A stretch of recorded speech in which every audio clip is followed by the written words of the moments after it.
If we're being real, there's substantially more mystery built into Boruto than there ever was either in Naruto or in Shippuden. See, I'm not saying that Naruto was an easy-to-predict show, but if you knew what you were talking about and you'd seen enough of the information, you could pretty much figure out exactly what was going to happen. Because really, when it comes down to it, the only big twists we ever saw in Naruto were the fact that Itachi was a good guy the whole time and that Obito was Toby. But if you couldn't figure out the guy with one eye who's got a Sharingan whose name is basically Obito is Obito, then I'm afraid that one might have been on you. Now, while there is definitely some other twists and turns that not even the most studied Naruto philosopher saw, like Kaguya's descent down from the moon, that was never really a moment of mystery. Kaguya's existence was never implied before she existed. She just kind of happened. And therefore nobody was like, Aha! I knew there was extra-dimensional aliens who were trying to turn planets into chocolate fruit so they could ascend into godhood. because that's just not something that any logical human being would have come to the conclusion of without Naruto heading in that direction. However, the case is different in Boruto. See, in Boruto, there is a ton of built-in mystery. One, because the idea of aliens has already been introduced, and therefore there's always more aliens on the horizon. And two, because a lot of characters in Boruto are just written with more mystery in mind. Whether those characters be Mitsuki, Orochimaru, Amado, or even Kashin Koji, there are multiple characters in Boruto whose origins we don't necessarily understand, and whose motivations we definitely don't understand. And thus, if down the line, Amado, or Mitsuki, Orochimaru, or Kashin Koji completely changes their tune, we're gonna just kind of have to accept that. Because even somebody who commits their entire life and livelihood to studying Naruto and Boruto, I can't necessarily tell you what's going on with Amado. I also can't necessarily tell you what's going on with Kashin Koji, but that doesn't mean I'm completely helpless. Obviously, I have very strong feelings about Jura possibly being the juvenile Ten Tails. We talked about Himawari being the greatest ever Jinchuriki of Kurama on account of her Hagoromo chakra, and so much more. While there is somewhat obvious mysteries in Boruto, like Obito being Toby, Kishimoto has managed to up his level of intrigue and skill in the category of mysterious writings exponentially in Boruto. But in no chapter did he do it better than in Chapter 12 of Two Blue Vortex. Because in Chapter 12 of Two Blue Vortex, we were served as much mystery as we were exposition, given as many questions as we were answers. And wildly enough, even though he only appears in this chapter for 1 or 2 pages, some of the biggest and most prevailing questions we were given revolve around Kashin Koji. See, we, as fans of Boruto Two Blue Vortex, have kind of just accepted the fact that Kashin Koji is Boruto's teacher, without asking the question of how'd that happen? And while I'm absolutely sure at some point that will be revealed, what most likely won't be revealed anytime soon are a lot of the other questions revolving around Kashin Koji. Like, how exactly was Kashin Koji made? Were any augmentations done to him, or is he a true one-to-one clone of Jiraiya? What is his goal now working with Boruto? Does he want Amado dead? And so much more. And while we have all of these questions revolving around Kashin Koji, a new one's popped up in Chapter 12 that asks the question, how does Kashin Koji know about the Soul Thorn? In fact, how does Kashin Koji know as much as he knows about everything? And the lack of answers on that front has made people begin to theorize. Theorize possibly that Kashin Koji is from the future, or has some future sight shinjutsu, or possibly has the powers of the Great Toad Sage. Yeah, that's right, ladies and gentlemen. People are scrambling to try and crack the code of Kashin Koji. And today, I believe I've answered that question. Because today, we're talking Kashin Koji Explained. Before we get to explaining anything, guys, please, for me, like this video, subscribe to the page, and hit that noti bell. And if you want to hear me explaining other characters from your other favorite anime and manga, go ahead and follow my other channel, The Weeb Commander, where instead of talking about Naruto and Boruto, I talk all other anime and manga. Or if you want to see me try to bring real-life challenges to the anime world, go ahead and follow my brand new project that I'm running with Stephen He, Chris Barnett, and Danny Mata called Anime IRL. Or if you just want to hear me talk about anime, go ahead and follow my anime podcast, Otaku's Anonymous, where me and Danny Mata break down everything that happened in anime and manga this week. It's available on YouTube, Spotify, and Apple Podcasts. So, Kashin Koji, ever one of the biggest question marks in all of Boruto. And that makes sense, because Kashin Koji's very existence kind of doesn't. See, one of the biggest talking points revolving around the Fourth Great Shinobi World War was the fact that Jiraiya was not brought back through Edo Tensei. And this is explained to us, the adoring audience, through the fact that Jiraiya's body could not be found by Kabuto. Now, this is instantly rebutted in the manga by saying that Jiraiya's blood would almost definitely still be on the black chakra receivers that Nagato used to kill him with, but because this would be too much work, Kabuto decided to not bring back Jiraiya. Now, in actuality, the real reason that Jiraiya wasn't brought back during the Fourth Great Shinobi World War is because Kishimoto believed it would be too much to put Naruto through in one short span of time. Naruto is already dealing with meeting his father, saving the world, getting 3 new forms, and shoehorning getting Jiraiya brought back in there would kind of cheapen Jiraiya's death. And honestly, I tend to agree. Unless Jiraiya getting brought back was going to get its own 10 to 15 episode sequence, I feel like simply throwing him in the middle of the war like a grenade would be much more akin to how Asuma was brought back for Team 10. Cool, but you probably forgot it happened. However, rather interestingly, even though Jiraiya's body seemed to be lost to all mankind, it wasn't lost to Amado. As Amado, after the conclusion of the 4th Great Shinobi World War, goes and finds a part of Jiraiya's body and then uses that DNA to clone him in the form of Kashin Koji. However, it's fairly obvious, even though it's never explicitly stated, that Kashin Koji is in a 1-to-1 clone of Jiraiya, much in the same way that Mitsuki is in a 1-to-1 clone of Orochimaru. And ironically, we're able to deduce that for the exact same reason for the both of them. See, we know that Mitsuki is in a 1-to-1 clone of Orochimaru because he doesn't look exactly like Orochimaru, and because he's a perfect sage. And the same logic can apply to Kashin Koji, who doesn't look exactly like Jiraiya and is a perfect sage. And thus, ironically, Mitsuki and Kashin Koji are 2/3 of the legendary Sannin cloned, but made better. However, as to how this happens, we can't necessarily say. See, while the prevailing theory with Mitsuki is that Orochimaru spliced in Toneri's DNA into Mitsuki's little jar baby self, that's not how cloning works, but I'm not going to explain how cloning works. I'm going to explain how cloning works. You take an egg like a woman's egg, but here's the problem with a woman's egg. It's got all of her gross DNA in it. So you take all of that gross DNA out, and then you take the DNA of the thing you're trying to clone, and you shoot it into the egg, and you don't add more DNA. That way, just the DNA of the thing you're trying to replicate is the only DNA inside of this now, well, I guess once was empty egg, now full egg. And then that egg and that DNA goes through a bunch of rounds of mitosis until eventually the thing you wanted to replicate is made again. However, if you were to hypothetically introduce Orochimaru's DNA and Toneri's DNA, that's like kind of how in vitro fertilization works, except if the first step was to remove the genetic DNA of the woman whose eggs you've now stolen. And thus, that's probably the situation with both Kashin Koji and Mitsuki. Some additional DNA was added to both of their bodies to make their bodies stronger. See, because while we don't necessarily know what about Jiraiya stopped him from being a perfect sage, as he had an abundance of chakra, a strong body, and seemingly fantastic chakra control, whatever the problem was that was stopping him from achieving perfect sagedom has now been rectified in Kashin Koji, which implies to us that Kashin Koji has been modified by Amado in some capacity. Whether that's while he was just an egg or after he was created, we can't necessarily say, because, like I said earlier, everything about Kashin Koji is a giant question mark. But if we're moving forward with the idea that Kashin Koji was augmented in some way to become the perfect version of Jiraiya, and the way to make him this perfect version of Jiraiya was to make sure that he was, in fact, a perfect sage, then it would make sense that where you would look for this additional DNA to make Kashin Koji stronger than Jiraiya would be from people or things that were perfect sages. But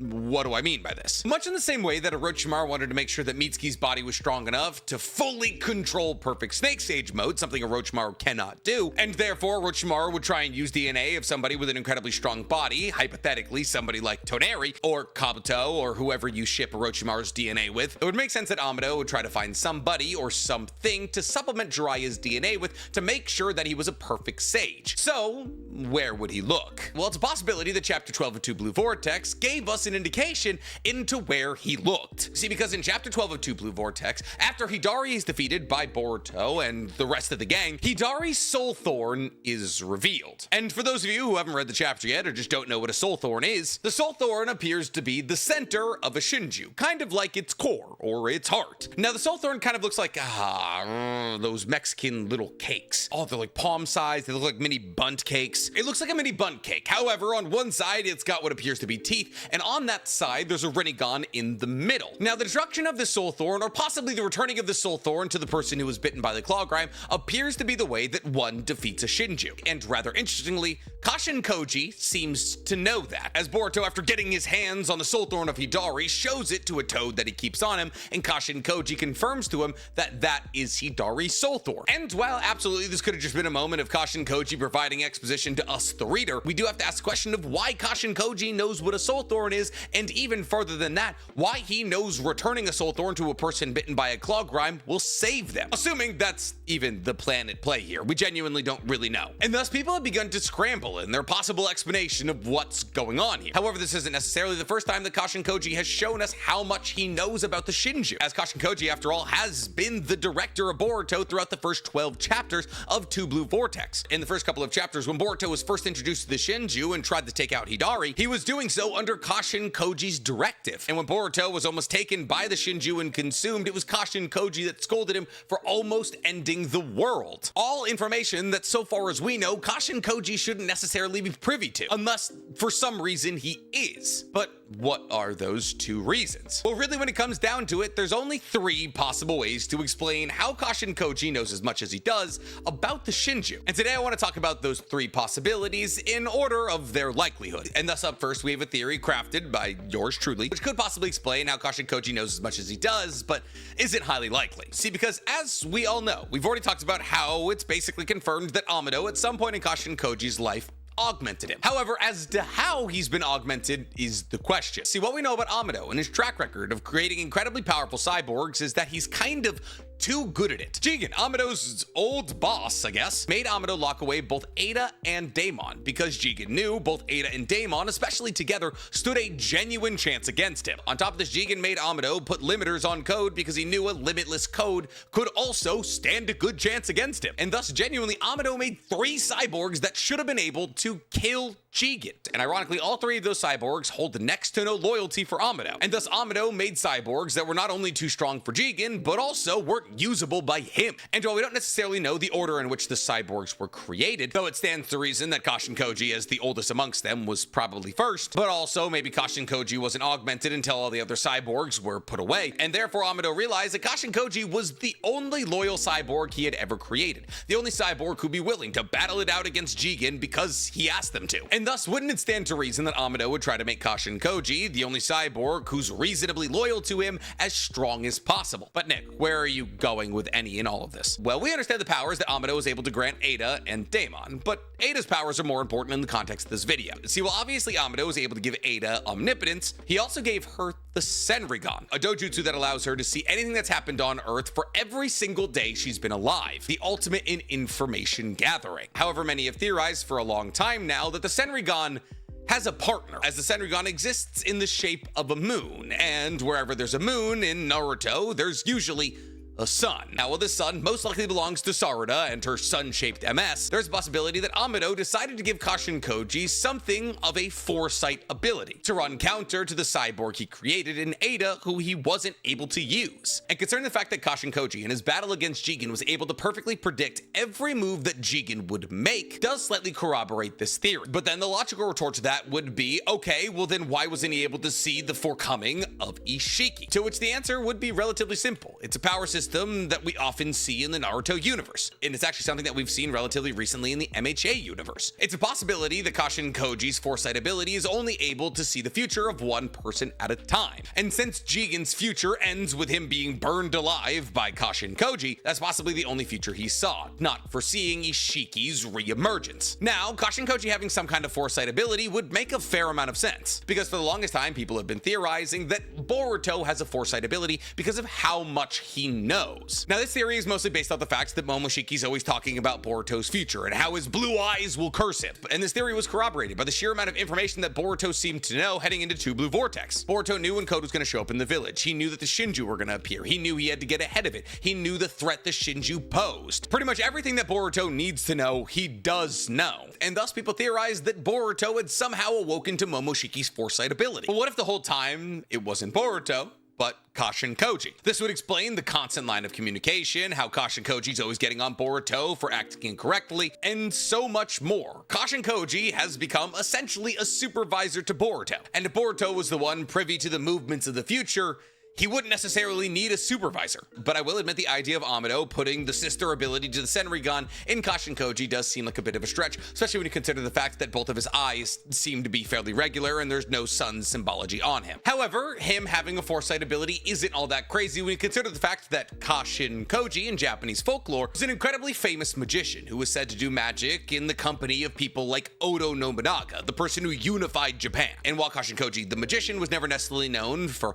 telling anybody's fortunes, he was known for being able to channel phantoms of people's dead loved ones and do magic tricks where he turned bamboo leaves into fish that would swim away. He's even known for tricking Oda Nobunaga into buying a painting that disappeared when Oda Nobunaga opened it up. However, another thing that Kashin Koji is famous for, and the reason many people believe he disappeared, was that Kashin Koji in his last magic trick exposed a never before told secret of a local feudal lord in the Sengoku period, showing that Kashin Koji was privy to information that even feudal lords thought nobody knew. And thus Kashin Koji is a man in history who was known for his mysterious magic, and thus to assume that the Kashin Koji of Boruto has some kind of divining ability that allows him to see the future would be technically in line with who he's named after. But that is a lot to assume. So let's move on to the second possibility. The second possibility is the simplest out of all the possibilities, and therefore, while it's highly likely, it is slightly boring. The second possibility is simply that Kashin Koji, prior to this battle against Hidari and the four Shinju we currently know, defeated a Shinju. I mean, it's never explicitly been stated that these four Shinju are the only four Shinju that have ever existed. And while there seemed to be some kind of pressing timeline that Boruto and Kashin Koji were up against when these Shinju were coming to be, this doesn't necessarily mean that one of the claw grimes that Code augmented hadn't bitten into somebody before this and turned them into a Shinju that Kashin Koji happened to cross paths with and defeat. However, this does seem kind of unlikely, because for this to happen, so far as we know at least, this would mean that that person would have to be bit before Sasuke, who was bit 2 whole years ago. And it seemed as though Boruto and Kashin Koji were racing against the clock in the early chapters of Two Blue Vortex because the Shinju were about to come into existence. And thus Boruto was pleading with Code to try and reverse the augmentations he had done to the claw grimes to stop the Shinju from existing, like they just began to exist in chapter 2 or 3. But that doesn't necessarily mean that no Shinju has existed before that. In fact, the reason that they could know that Shinjus were such a threat is because it took both Kashin Koji and Boruto working together to deal with one of them, possibly a couple of years ago. But that does raise the question of how that Shinju came to be when it took 2 years for Hidari to emerge. On top of this, we saw that Bug, presumably the first person who would be bitten by a claw grime, was also turned into a Shinju. And thus it's pretty safe to assume that Bug, who's been hanging out with claw grimes ever since they were created, probably got bit about 3 years ago, as soon as anybody could be bit. And yet Bug seemed to appear at the same time as all the other Shinju. So what's going on? How did these other Shinju come to be, and why did Kashin Koji cross paths with them? Now, technically, Kashin Koji didn't have to fight a Shinju in order to figure out their anatomy and how to fix the person who's been bitten by the claw grime, because the augmentations that Code made to his claw grimes could have been keeping in with what Amado taught him. See, while Code is intelligent, it's probably because he's been around Amado for a while. And if we're assuming that his claw mark ability was given to him by Amado, like I do, and that the power of the claw marks is possibly what's augmenting the claw grime to the superior status that allows them to turn people into Shinju, then it's a possibility that Code is simply emulating some of Amado's research with his claw grimes. And since Kashin Koji was the only person allowed to be actually close to Amado, as he was supposed to be his assassin for Jigen, it would make sense that if anybody understands Amado's research, it should be Kashin Koji. And therefore, since Code is possibly just stealing Amado's research, Kashin Koji knows exactly what's happening. So both the possibility that Kashin Koji just fought a Shinju and the possibility that he just knows what's going on because it was stolen from Amado, I'd say are equally possible, but also equally boring. Which leaves us with our third possibility, which actually isn't the most likely. The most likely was our second possibility, but it is the most interesting. Did I say we were doing this in terms of intrigue or probability? If I said intrigue, I'm correct. If I said probability, no, I didn't. Anyways, our third and final possibility, which is the most interesting possibility, ties back into the idea that Amado realized that Jiraiya, while powerful, could be upgraded, specifically to that of a perfect sage. And if you were Amado trying to make a clone of Jiraiya that was also a perfect sage, whose DNA would you splice him with? Would it be Minato's? Would it be Naruto's? Would it be Orochimaru's? See, here's the thing. Well, technically, all of those are really good answers. Unfortunately, if you splice Jiraiya's DNA with any of those people, while you would probably get a perfect sage, you also probably wouldn't get Jiraiya. You'd get some kind of weird, cursed MHA-esque cross between Naruto and Jiraiya. I say MHA-esque because all the fans, they want the teachers and the students to you know. And thus, if you're somebody who absolutely worships Jiraiya and therefore want to bring him back to the world as accurately as possible, something that Amado's been really struggling with his daughter Rakebi for a long time now, then you learn from the lesson of Delta and try to augment the DNA of Jiraiya the least amount possible. That is to say that you try to inject the least amount of other people's personalities into your new Jiraiya as possible. Because Amado has admitted while he has been able to physically recreate Rakebi in Delta, he's lost track of her personality, and every iteration of Delta is further and further away from Rakebi. So how do you make Jiraiya a perfect sage while also not worrying about scrambling his personality? Well, you splice in the greatest sage of all time, who also doesn't have much of a personality. And that, ladies and gentlemen, would be none other than the DNA of the Great Toad Sage. Now, for those of you who need your Naruto recap, the Great Toad Sage is the giant toad that lives at Mount Muabuko. The toad that in the Hagoromo Hamura filler taught Hagoromo how to be a toad sage. This toad, who is over 1,000 years old, has dreams occasionally, and when it remembers its dreams, they're prophetic and true visions of the future. And it was through these dreams that the Child of Destiny concept that was introduced to Jiraiya and then Minato was created. That led to Nagato and then Minato and then eventually Naruto being thought to be the children of prophecy. By the way, it wasn't Naruto, it's Boruto. But still, the giant toad sage has the ability to dream and see the future. And those dreams allowed for it to either see the future created by Naruto or the future that will be created by Boruto, depending on whether or not you genuinely believe that Naruto is the child of prophecy or that it's Boruto because technically Naruto didn't achieve peace. But all that's important in this conversation is the fact that the Great Toad Sage can see the future, albeit in small and hazy sections. And thus, if hypothetically Amado was trying to create the perfect Toad Sage, who would still be as Jiraiya as possible, there is a possibility that he would splice in the greatest Toad Sage DNA of all time in the Great Toad Sage, thus ensuring that Kashin Koji would not only be a perfect sage, but also possibly having the added benefit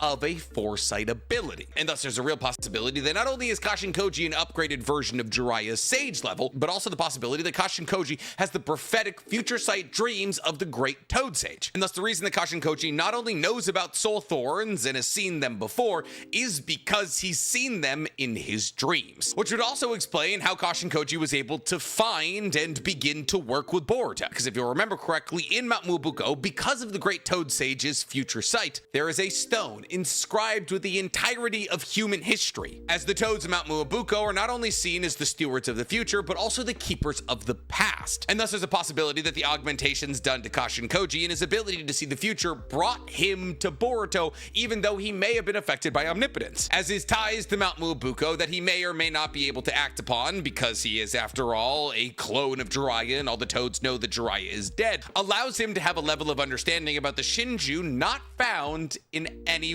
else in the Naruto universe, which is why he acts as Boruto's supervisor, because he could possibly be acting as the shepherd of the new Child of Destiny passed down to him through the foresight ability of the Great Toad Sage that was spliced into his DNA by Amado, which is why I say it's so incredibly important to have the conversation about whether or not Boruto or Naruto were really the children of destiny. Because if we are genuinely going to assume that Kashin Koji has any ability to look into the future, not tying that to the Great Toad Sage is pretty difficult. And if we are tying Kashin Koji to the Great Toad Sage in any capacity whatsoever, well, the Great Toad Sage is mostly known for the child of prophecy, then it would make sense that Kashin Koji is a walking symbol of the fact that it is truly Boruto and not Naruto. But I'm curious to hear from you guys. How do you believe Kashin Koji knows so much about the Shinju and the Soul Thorns? Tell me in the comments below. And while you guys are down there, please, for me, like this video, subscribe to the page, and hit that noti bell. Now, if you'll excuse me, I have to go have a dream about what next week's lottery numbers are going to be.